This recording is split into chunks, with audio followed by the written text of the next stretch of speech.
Hello student, आपका हमारे इस क्लास 12वीं केमिस्ट्री क्लास में बहुत बहुत स्वागत है। उम्मीद करते हैं आप लोग बहुत अच्छे और अपने बोर्ड एग्जाम्स की तैयारी में तन मन लगा के जुटे होंगे। तो देखो बच्चों, आप लोग बोर्ड एग्जाम्स की तैयारी में एकदम अच्छे से लगे रहिए और आप अच्छे से जो चीजें याद हो गया हो उसको बार बार देखते रहिए और नए चीजों को हमेशा तैयार करते रहिए।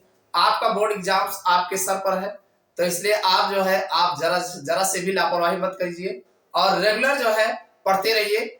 और आप एक चीज ध्यान रखना, बहुत ज्यादा इधर उधर भागने का प्रयास मत करिए। आप कंटिन्यू आप अपने सब्जेक्ट पर ध्यान दीजिए और जो भी सब्जेक्ट्स आपके हैं उनको आप अच्छे से बार बार डेली हमेशा उसी के पीछे ध्यान लगाइए। थोड़ा आना जाना इधर उधर कम कर दीजिए और सिवाय सिर्फ व सिर्फ पढ़ाई पर ध्यान दीजिए। चलिए बच्चों, आज की क्लास शुरुआत करते हैं और आज की क्लास में हम देखते हैं कि आपके पूरे केमिस्ट्री में प्रमुख रासायनिक अभिक्रियाएं कौन कौन सी है, जिसको ऑलरेडी हमने कई बार बता चुके हैं। फिर भी चलिए रिवीजन करवा देते हैं और देख लेते हैं ये कौन कौन सी अभिक्रियाएं हैं जो आपके बोर्ड एग्जाम्स में इस एग्जाम में काफी ज्यादा महत्वपूर्ण है। तो आज हम कुछ रासायनिक अभिक्रियाओं को चर्चा करने वाले हैं और जो भी रासायनिक अभिक्रियाएं बताने वाले हैं इन्हीं में से आपके बोर्ड एग्जाम्स में फंसने वाले हैं। तो चलिए शुरुआत करते हैं आज की केमिस्ट्री क्लास और देखते हैं कि कौन कौन सी ऐसी रासायनिक अभिक्रियाएं हैं जो आपके बोर्ड एग्जाम्स में इन्हीं में से आपको देखने को मिलेंगे। सबसे पहले आपकी अभिक्रिया जो वुड्स फिटिंग अभिक्रिया है, भाई इसमें वुड्स अभिक्रिया, वुड्स फिटिंग अभिक्रिया और फिटिंग अभिक्रिया, ये तीनों के तीनों इंपॉर्टेंट है। तीनों को हमने ऑलरेडी बताया है। वुड्स फिटिंग अभिक्रिया, तो चलिए वुड्स फिटिंग अभिक्रिया को फिर से समझ लेते हैं। हाँ, तीनों को भी जान लेते हैं एक ही में। तो देखिए, अगर आपसे पूछा जाए वुड्स फिटिंग अभिक्रिया, तो वुड्स फिटिंग अभिक्रिया में होता क्या है कि एक तो एरोमेटिक हैलाइड होगा और दूसरा एलिफेटिक हैलाइड होगा। सोडियम के साथ दोनों की अभिक्रिया कराते हैं शुष्क ईथरीय माध्यम में, तब हमें प्रोडक्ट बनता है उसे वुड्स फिटिंग अभिक्रिया कहते हैं। जैसे मान लीजिए एक हमारे पास C6H5Cl है और यह सोडियम धातु के साथ हम अभिक्रिया करा रहे हैं। दूसरा हमारा ClCH3 है, भाई ये हमारा मेथिल क्लोराइड है जिसे हम हाइड्रोएल्केन बोलते हैं। ये हमारा क्लोरोबेंजीन है जिसे हम, भाई क्लोरोबेंजीन है आपका, जिसे आप हाइड्रोएरिन कहते हो। ये सोडियम धातु है, इनकी अभिक्रिया शुष्क ईथरीय ड्राई ईथर की उपस्थिति में कराते हैं। तो आप जानते हैं Na होता है हाईली पॉजिटिव होता है और यह Cl नेगेटिव होता है। तो NaCl आपस में आप निकाल दीजिए और आराम से इनको आप सरका के इन्हीं के साथ लिख दीजिए। तो C6H5CH3 बन जाएगा और साथ में आपका NaCl बन जाएगा। तो ये आपका जो बना है टॉलुइन बना है। क्या बना है? टॉलुइन। ये आपका टॉलुइन बन गया है। समझ में आया नहीं? तो अगर आप भाई दोनों मेथिल क्लोराइड, इधर भी मेथिल क्लोराइड इधर भी मेथिल क्लोराइड लेते हैं, बाकी सेम सोडियम और ड्राई ईथर रहेगा, तो आपका एल्केन बनता है, एथेन बनेगा उस समय। अब जैसा आपका मेथिल क्लोराइड रहेगा उसी हिसाब से कुल मिला के एल्केन बनता है, तो वो आपकी वुड्स अभिक्रिया होती है। अगर एल्केन बनेगा तो वुड्स अभिक्रिया होती है। और ये वुड्स फिटिंग है जिस पर एक एरोमेटिक हाइड्रोएरिन होगा, दूसरा जो आप लिए रहेंगे वो आपका हाइड्रोएल्केन होगा। तो दोनों अगर इस तरीके से एलिफेटिक और दूसरा एरोमेटिक अगर आप लिए हैं, तब आप सोडियम धातु और ड्राई ईथर की उपस्थिति में अभिक्रिया कराते हैं तो टॉलुइन बनेगा। तो ये आपका वुड्स फिटिंग अभिक्रिया है। इसी तरीके से अगर दोनों एरोमेटिक अगर आप लेते हैं तो डाइफेनिल बनता है, भाई C6H5 बन जाएगा।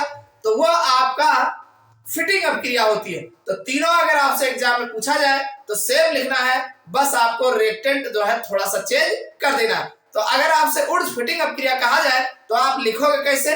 अभिक्रिया तो हमने बता दिया, लिखना कैसे है तो ध्यान सुनिएगा। जब हम क्लोरोबेंजीन की अभिक्रिया मेथिल क्लोराइड के साथ, किसके साथ? मेथिल क्लोराइड के साथ सोडियम धातु के साथ और शुष्क ईथरीय माध्यम में कराते हैं तो हमें टॉलुइन बनता है। यह अभिक्रिया वुड्स फिटिंग अभिक्रिया कहलाती है। समझ में आ गया ना? चलो अगला देख लेते हैं। चलो बच्चों, अगली अभिक्रिया है हाइलोफॉर्म अभिक्रिया। एक बात दिमाग में रख लेना, क्लोरोफॉर्म का बनना है हाइलोफॉर्म अभिक्रिया कहलाती है। अब क्लोरोफॉर्म बने चाहे ब्रोमोफॉर्म बने चाहे आयोडोफॉर्म बने, कुल मिला के इस तरीके का फॉर्म बनना है हाइलोफॉर्म अभिक्रिया कहलाता है। समझ में आ गए? अब चलिए देखते हैं कैसे बनाते हैं। भाई हाइलोफॉर्म अभिक्रिया में आप C2H5OH एथिल अल्कोहल ले लीजिए और Cl2 ले लीजिए और NaOH अथवा KOH ले लीजिए। एक बात ध्यान रखना, यहाँ 6 होगा और यहाँ पर 4 होगा।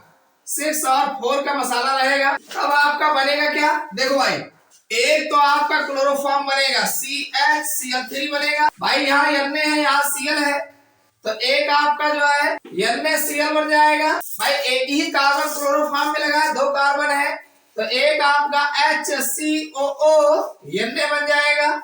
साथ में जो है और क्या बचा है भाई, और आपका जो है H2O भी बनेगा। अब कितना H2O बनेगा ये आप देख लीजिए भाई। देखो ये आपका एथिल अल्कोहल है, एथिल अल्कोहल है, ये आपका क्लोरीन है, ये आपका सोडियम हाइड्रोक्साइड है, ये आपका क्लोरोफॉर्म है, ये आपका सोडियम फॉर्मेट है, सोडियम क्लोराइड है।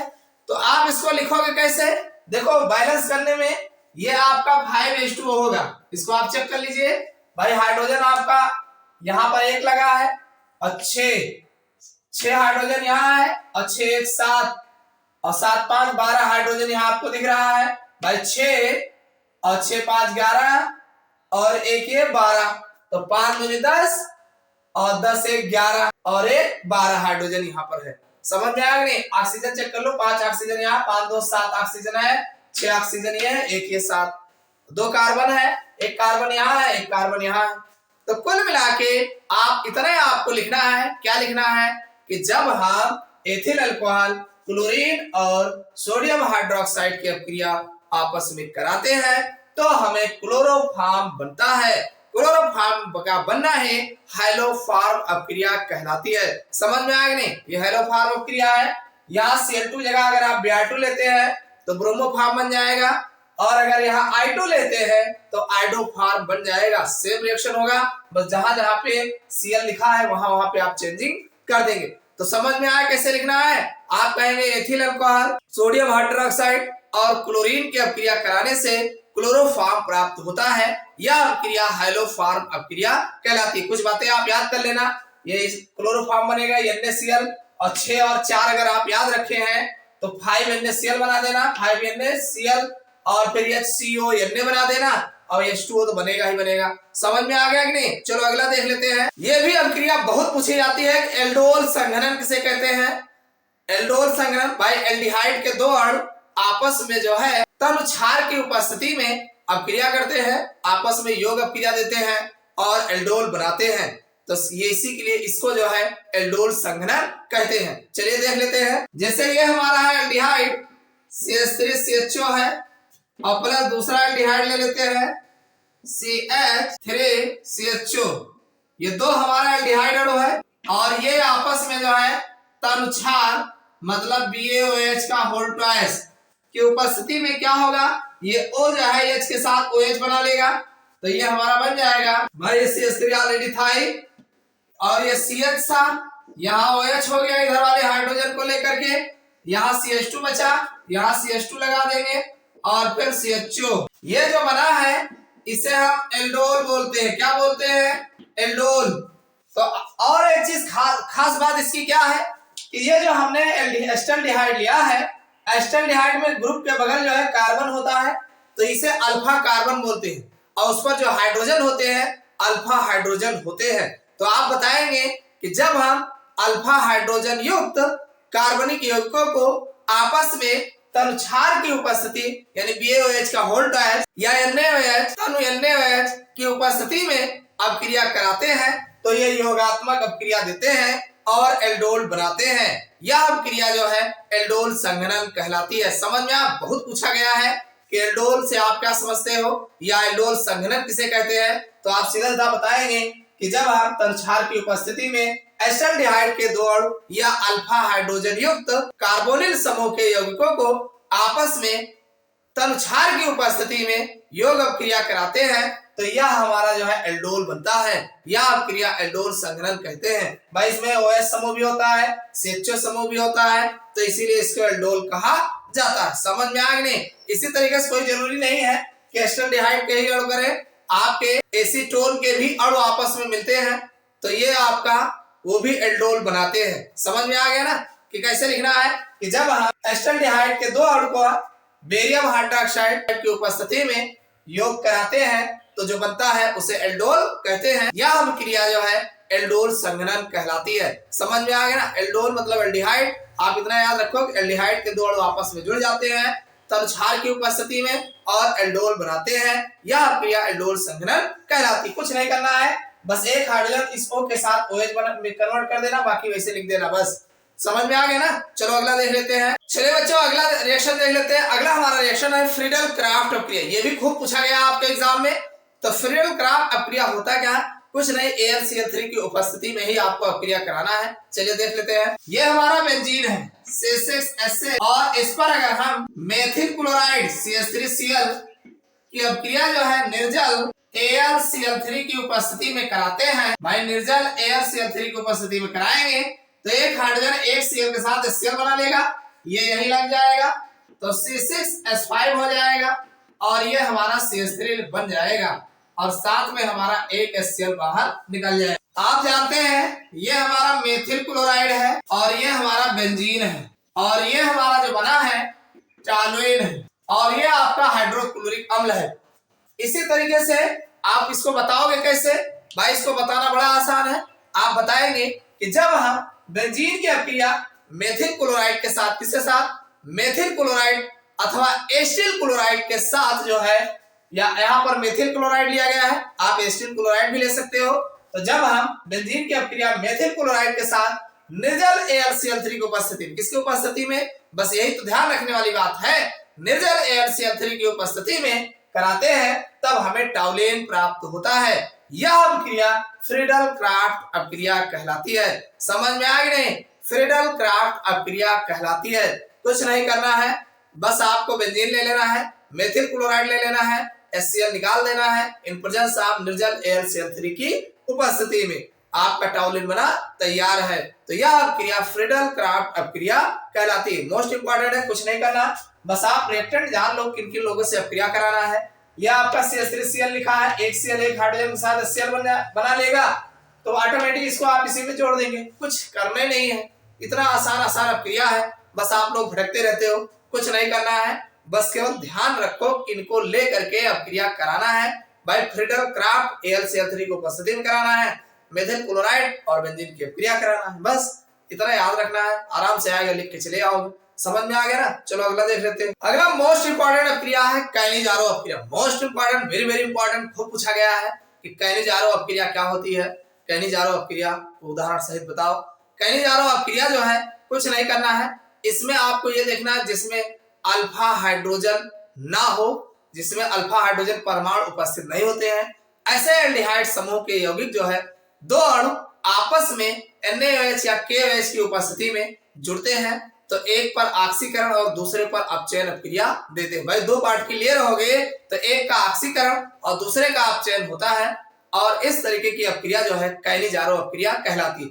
अब इसमें आपको केवल आपके पास दो ही एग्जाम्पल है जो आपको देखने को मिलेंगे, या तो आप फॉर्मल्डिहाइड का आप दो अणु ले लीजिए और या फिर जो है बेंजल्डिहाइड ले लीजिए। बस एस्टल्डिहाइड आपके काइनेजारो अभिक्रिया नहीं देते हैं। चलिए देख लेते हैं।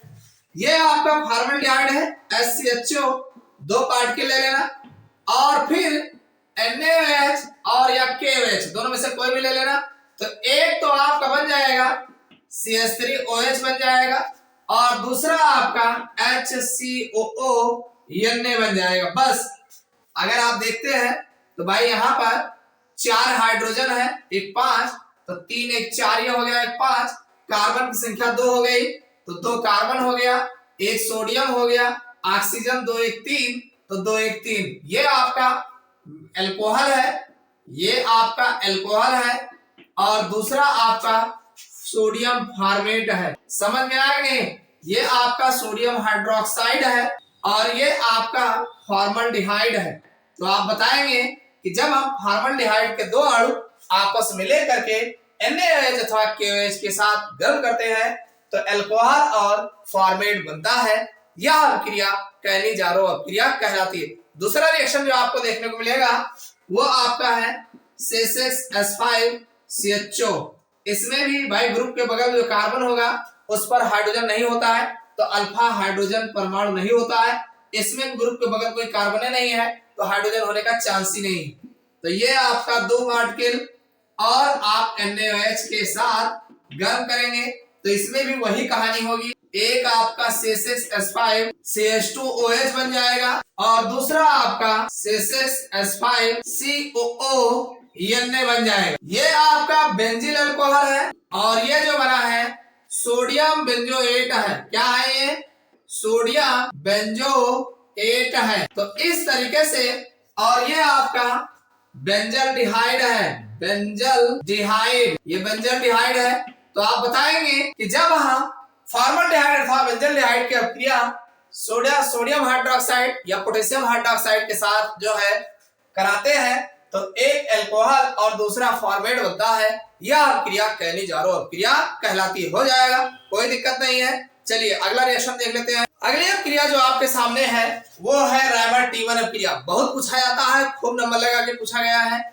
इसमें आपको एक फिनाल ले लेना है और क्लोरोफॉर्म ले लेना है और सोडियम हाइड्रोक्साइड ले लेना। फिनाल ले लेना है, क्लोरोफॉर्म ले लेना है और सोडियम हाइड्रोक्साइड ले लेना है। इनकी अपक्रिया जब आपस में कराते हैं तो सल्फेल्डिहाइड प्राप्त होता है। तो यह अपक्रिया जो है रायमर-टी1 अपक्रिया कहलाती है। भाई सल्फेल्डिहाइड का बनना रायमर-टी1 अपक्रिया कहलाती है। चलिए देख लेते हैं। भाई ये हमारा फिनाल है, यहाँ पर OH होगा, ये फिनाल है और फिनाल पर CH3 ले लेंगे, साथ में NaOH लेंगे। अब एक बात ध्यान रखना है, यहाँ 3 पार्ट की NaOH ले लिया जाएगा तो ये आपस में अपक्रिया करेंगे। कैसे करेंगे ध्यान सुनिएगा भाई। भाई आप जानते हैं 3 Na 3 Cl NaCl निकल जाएगा, ठीक। अब आपका 3 OH होगा, कितना OH है? 3 OH, एक OH है, एक OH है, एक OH। भाई NaCl निकाल दिए हो, 3 OH यहाँ है तो 3 OH है। तो और गौर से सुनिएगा भाई, 3 OH में एक H2O तो ऑलरेडी पहले ये बन जाएगा। एक अगर हम यहाँ का हाइड्रोजन ले लें बगल वाला, भाई जहां जुड़ेगा ये आर्थो पे जुड़ेगा, तो आर्थो पे अगर जुड़ता है तो एक हाइड्रोजन यहाँ का ले लेंगे तो ये एक H2O और बन जाएगा। एक O बचेगा, इस O को CH के बगल लगा देंगे तो CHO में लग जाएगा। बस यही तो करना है, और क्या करना है भाई। 3 Na 3 Cl, 3 NaCl निकल जाएगा, CH बचा है, एक ऑक्सीजन जो है हम इसमें से लगा देंगे और 2 H2O बना देंगे, एक हाइड्रोजन यहाँ का मिला करके, तो एक ऑक्सीजन यहाँ लगा देंगे। बस यही बनाना है, फालतू दिमाग लगाते हैं भाई, कुछ नहीं करना है। यहाँ OH ऑलरेडी पहले है, यहाँ पर CHO लगा देंगे और आराम से आपका 3 NaCl बन जाएगा और आपका 2 H2O निकल जाएगा। बन गया। ये जो बना है सैलिसिल्डिहाइड है। क्या है ये? सैलिसिल्डिहाइड है, डिहाइड, सैलिसिल्डिहाइड बना है। ये आपका क्लोरोफॉर्म है, क्लोरोफॉर्म। और ये जो आपका है सोडियम हाइड्रोक्साइड है। लिखोगे क्या? बस यही लिखना है कि जब हम फिनाल की अपक्रिया जो है क्लोरोफॉर्म सोडियम हाइड्रोक्साइड के साथ कराते हैं तो हमें सल्फेल्डिहाइड प्राप्त होता है। यह अपक्रिया जो है रायमर-टी1 अपक्रिया कहलाती है। हो जाएगा, कोई दिक्कत नहीं। रायमर-टी1 अपक्रिया क्या है समझ में आ गया होगा। बस ये अब जो हमारा फिनाल होगा उसके बगल एक CHO लग जाएगा। भाई यहाँ पर CH दिख ही रहा है, एक ऑक्सीजन यहाँ का CHO हो जाएगा। 3 OH होगा तो इसमें से एक ऑक्सीजन निकालोगे, एक H2O ऑलरेडी बना है, एक हाइड्रोजन यहाँ लगा देंगे, 2 H2O निकल जाएगा। बस समझ में आ गया। चलो अगला देख लेते हैं। अगली अपक्रिया जो काफी ज्यादा आपके एग्जाम में देखने को मिलते हैं वो है हाफमान ब्रोमोअमाइड अपक्रिया। बड़ा आसान है और बड़ा कठिन है, कुछ नहीं करना है, केवल आपको अमाइड समूह ले लेना है। क्या लेना भाई? नाम क्या है? हाफमान ब्रोमोअमाइड। ब्रोमो मतलब Br2, अमाइड मतलब CONH2 पर, यानी ब्रोमीन की अपक्रिया CONH2 पर कराना है और इन प्रेजेंस ऑफ NaOH के साथ भी कराना है। तो यह अपक्रिया हाफमान ब्रोमोअमाइड अपक्रिया कहलाता है। हाफ मतलब आधा करना है। भाई आप अपने समझ से अनुसार करिए, देखिए कैसे करते हैं। भाई इसमें होता क्या है कि आप जो है CH3CONH2 ले लीजिए, तो ये आपका एसिटामाइड है, एसिटामाइड है, और एस्टामाइड पर आप जो है Br2 plus 4KOH, Br2 plus 4KOH, इसको आप याद कर लीजिए, Br2 प्लस 4KOH। अब इसमें होगा क्या? कुछ नहीं होगा, ये CO जो है लेके निकल जाएंगे, ये दोनों मिल करके इनको उठा ले जाएंगे, CH3NH2 यहाँ आपका बन जाएगा, CH3NH2 बन जाएगा। और क्या होगा भाई 2K जो है 2Br के साथ 2KBr बना लेगा, 2KBr बन जाएगा। और 2K बचा है, CO यहाँ पे है तो एक बन जाएगा, K2CO3 बन जाएगा। भाई आपका CO है ये है और यहाँ 4 OH दिख रहा है। कितना OH दिख रहा है? 4 OH दिख रहा है। तो यहाँ पर एक H2O ऑलरेडी ये बन जाएगा, एक H2O ऑलरेडी ये बन जाएगा, 2 O बच जाएगा। CO में 2 O डालोगे CO3 बन जाएगा, तो K2CO3 बन जाएगा, इसीलिए 4 लिया गया, 2 यहाँ लग गया, 2 यहाँ KBr। अब बचा क्या? 2H2O, साथ में 2H2O बनता है। बस आप बताएंगे कि जब हम एमाइड पर जो है किसी भी एमाइड, चाहे एरोमेटिक एमाइड हो चाहे एलिफेटिक एमाइड हो, एमाइडों पर Br2 और 4KOH की अपक्रिया कराते हैं तो हमें एमीन प्राप्त होता है। यह एमीन का बनना ही ये आपका हाफ मान ब्रोमो अमाइड अपक्रिया कहलाती है। कौन सी अपक्रिया कहलाती है? हाफ मान ब्रोमो अमाइड। आप इसको ऐसे याद कर सकते हैं, हाफ मतलब इसी में से निकल के चला जा रहा है, कम हो रहा, आधा हो जा, आप समझ सकते हैं, निकल गया इसी में से, कुछ लगा नहीं है, निकल गया, कम हुआ है, समझ लो आधा हुआ है, तो ये कम हो जाएगा। और Br2 प्लस KOH लेना है तो ये एक तो KBr खुद ही बन जाएगा, एक K2CO3 बन जाएगा, H2O बन जाएगा। समझ में आएगा नहीं? तो यहाँ पर NH2 ऑलरेडी पहले होता है, इसीलिए NH2 यहाँ लग जाएगा इस पर। तो ये आपका जो बना है भाई मेथिल अमीन है, ये मेथिल अमीन है। तो कुल मिला के इस तरीके की अपक्रिया जो है हाफ मान ब्रोमो अमाइड कहलाता है। आप बताएंगे कि जब हम एस्टामाइड पर Br2 और KOH की अपक्रिया कराते हैं तो हमें जो है एमीन प्राप्त होता है।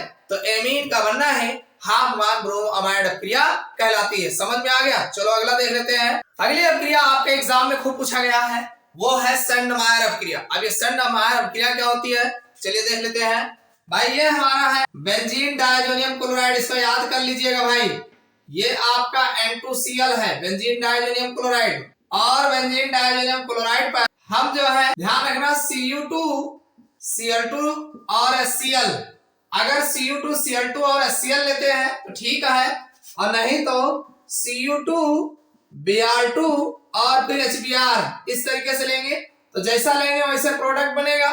अगर हम मान लीजिए Cu2 Cl2 और HCl लेते हैं तो ये हमारा क्लोरोबेंजीन में टूट जाएगा। किसमें टूट जाएगा? यहाँ Cl लग जाएगा और यहाँ HCl निकल जाएगा, तो ये हमारा क्लोरोबेंजीन बनता है। ये कौन है? क्लोरोबेंजीन।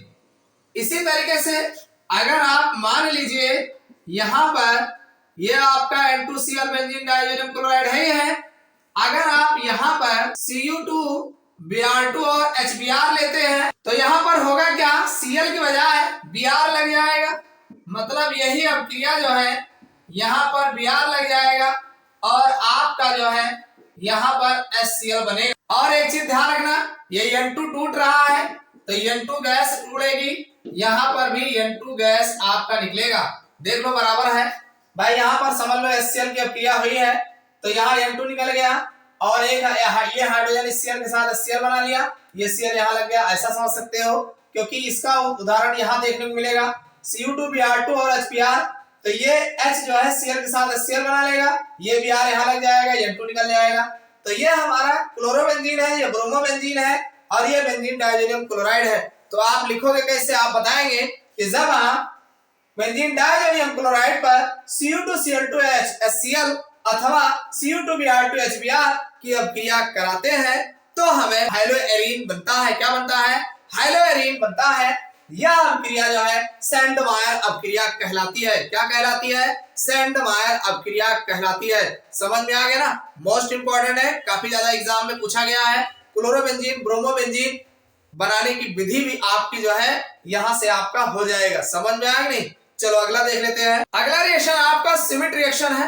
देखो बच्चों, अगर हम बात करें सिमिट अपक्रिया की तो सिमिट अपक्रिया में आप एक एस्टिक एसिड ले लीजिए, ये आपका CH3COOH, ये हमारा एस्टिक एसिड है, एस्टिक एसिड है। इस पर हम जो है N3H हाइड्रोजोइक अम्ल की अपक्रिया कराते हैं इन प्रेजेंस ऑफ सांद्र H2SO4 की उपस्थिति में। और जब आप H2SO4 की उपस्थिति में कराएंगे तो इसमें होगा क्या? देखो भाई N3H लिखा है, ये तुरंत N2 और NH में टूटेगा। किसमें टूटेगा? भाई N3 है तो N2 और NH, ये हाइड्रोजोइक अम्ल है। क्या है? हाइड्रोजोइक एसिड है। तो हाइड्रोजोइक अम्ल की अपक्रिया कराएंगे तो NH में जाएगा, एक H इसको और दे दिया जाएगा तो NH2 बन जाएगा यहाँ का, और CO2 वैसे उड़ जाता है। तो आराम से आपका ये CH3 है और यहाँ पर फिर जो है NH2 लग जाएगा। साथ में हमने आपसे कहा CO2 उड़ जाएगा और N2 बनेगा। तो ये आपका मेथिल एमीन बना। क्या बना? Methyl amine. तो आप कह सकते हैं, क्या कहोगे कि जब हम जो है एसिडिक अम्ल की अपक्रिया हाइड्रोजोइक अम्ल के साथ सांद्र सल्फ्यूरिक अम्ल की उपस्थिति में कराते हैं तो हमें एक एमीन प्राप्त होता है, मेथिल एमीन बनता है। यह अपक्रिया जो है सिमिट अपक्रिया। सिमिट अपक्रिया की खास बात याद रखना, N3H की अपक्रिया कराई जाती है, N3H हाइड्रोजोइक अम्ल की अपक्रिया कराई जाती है कार्बोक्सिलिक समूह पर। तो ये सांद्र H2SO4 की उपस्थिति में कराएंगे तो ये अपक्रिया जो है सिमिट अपक्रिया कहलाती है। समझ में आया कि एसिटिक अम्ल पर हाइड्रोजोइक अम्ल की अपक्रिया सांद्र H2SO4 की उपस्थिति में कराते हैं तो एमीन मेथिल एमीन बनता है। यह अपक्रिया सिमिट रिएक्शन कहलाता है। समझ में आ गया? चलिए एक और देख लेते हैं। देखो अगली अपक्रिया है कार्बिल अमीन अपक्रिया। कार्बिल अमीन अपक्रिया को आप ऐसा समझ सकते हैं कि इसमें दुर्गंध के नाम से ही खूब जाना जाता है। देखो हर एक अपक्रिया में कुछ ना कुछ रीजन होता है। रीजन अगर आप पकड़ के रखोगे तो आराम से अपक्रिया याद रहेगी। तो जैसे मान लीजिए कार्बिल अमीन की बात करते हैं तो ये हमारा C2H5 NH2 ले लेते हैं। ये हमारा एथिल अमीन है और एथिल अमीन पर अगर हम जो है क्लोरोफॉर्म CH3 और साथ में KOH की अपक्रिया कराते हैं। 3 KOH लेंगे, क्यों? क्योंकि 3 Cl है। ये हमारा क्लोरोफॉर्म है, ये है पोटेशियम हाइड्रोक्साइड। अब होगा क्या भाई, 3 K है, 3 Cl है, KCl बन जाएगा। 3 OH है और 3 OH यहाँ है, एक H है, 2 H, 3 OH, 3 H हो जाएगा, 3 H, 3 OH, 3H2O, N बचा है, C बचा है, सरका के लिख दो बस भाई। C2H5 N और C हो जाएगा, ये आपका निकल गया, और 3 KCl हो गया और 3 H2O। ये आपका क्या बना है? एथिल आइसोसाइनाइड बना है। क्या बना है? Ethyl isocyanide. ये दुर्गंध युक्त होता है, तीक्ष्ण दुर्गंध होती है। इसे तीक्ष्ण दुर्गंध के कारण इसे कार्बिल अमीन अपक्रिया कहते हैं। तो आप कैसे बताएंगे कि जब हम एथिल अमीन पर क्लोरोफॉर्म, ये फार्म है भाई, क्लोरोफॉर्म और पोटेशियम हाइड्रोक्साइड या सोडियम हाइड्रोक्साइड कोई भी ले लोगे कि अपक्रिया कराते हैं तो एथिल आइसोसाइनाइड की दुर्गंध आती है। यह अपक्रिया कार्बिल अमीन अपक्रिया कहलाती है। समझ में आ गई? Most important. तो हमने आपको 10 ऐसी रासायनिक अपक्रिया बताए हैं जो आपके बोर्ड एग्जाम में सबसे ज्यादा पूछे जाते हैं। तो उम्मीद करता हूं सारी अपक्रियाएं आपको समझ में आ गया होगा और इसी में से आपके बोर्ड एग्जाम्स में आपको देखने को मिल जाएंगे। इतना आप तैयार कर लीजिएगा, बाकी अगर कोई बचा होगा तो उसको भी आप देख लीजिएगा। नहीं समझ में आएगा कमेंट करके बताना, उसको हम आपको समझा देंगे। ये वीडियो आपको कैसा लगा कमेंट करके बताइए। वीडियो को लाइक ना किया हो तो लाइक कर दीजिएगा, चैनल पर नया हो सब्सक्राइब कर लेना। फिर मिलते हैं अगले क्लास किसी नए टॉपिक के साथ।